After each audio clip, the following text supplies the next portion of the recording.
La prolifération et la superposition désordonnée des câbles à fibre optique dans les grandes agglomérations du Congo sont au centre de la séance de travail entre l'Agence de régulation des postes et des communications électroniques et les opérateurs de distribution de la fibre optique exerçant dans le pays.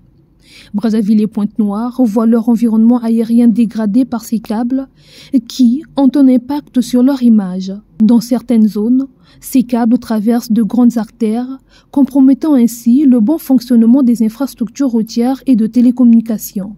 Grâce à cet échange, Congo Telecom, Silicon Connect et le groupe Vivendi Africa, gestionnaires de Canalbox, ont proposé une démarche consensuelle de mesures correctives face à cette situation qui pose sans nul doute des problèmes de sécurité et d'accessibilité. En tant que régulateur sur les réseaux à fibre optique, sur tous les réseaux, et on a convoqué les opérateurs, c'est au mois de février, pour faire la restitution de l'état des réseaux à fibre optique. C'est ce qui a fait que nous puissions convoquer les opérateurs, les 3 opérateurs, notamment Congo Telecom, Silicon Connect et puis GVA, avec un objectif clair.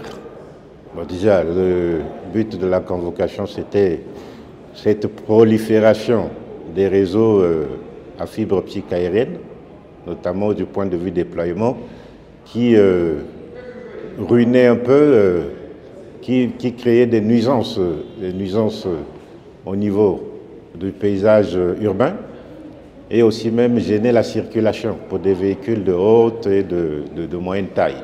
On a tenu à les convoquer avec pour objectif clair de trouver des solutions idoines. Notamment, il nous fallait des solutions correctives à court terme et à long terme. Cette séance de travail, qui fait suite à un reportage diffusé dans un média local, a également porté sur la nécessité de réaliser un diagnostic de la situation sur le terrain.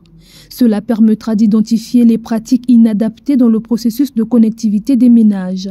L'enjeu est d'offrir un service de qualité aux usagers, tout en préservant l'intégrité et l'image des villes concernées.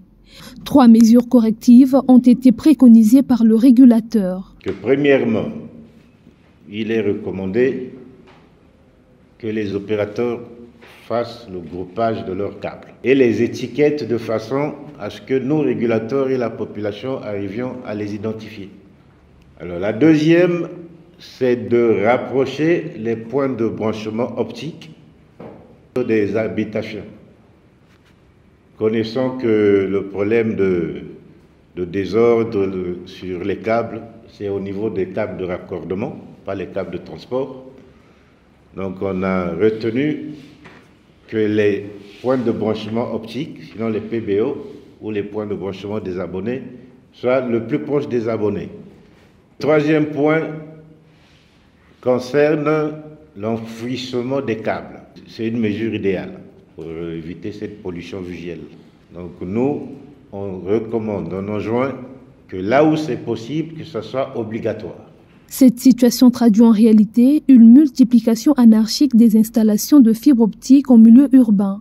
Les solutions proposées par l'ARPCE intègrent la stratégie à court et à long terme des opérateurs. On est tous très conscients de cette problématique-là. Donc on a partagé sur des solutions techniques qui permettent de assainir un peu les nappes au niveau des poteaux et de bien prendre en considération ces problématiques-là sur le terrain. Sur le court terme, notamment sur l'assainissement des nappes, le rapprochement des points de branchement au niveau des clients. Donc ça, on va y répondre et on sait y répondre, donc il n'y a pas de problème. Et il y a des éléments à plus long terme, notamment la mutualisation des poteaux. Cette réunion, elle est bienvenue d'abord parce qu'elle fixe un certain nombre de cadres. Nous sommes sortis de là satisfaits. Ça nous permettra de pouvoir améliorer l'image de notre ville, le landscape, pour pouvoir aboutir à quelque chose qui sera propre.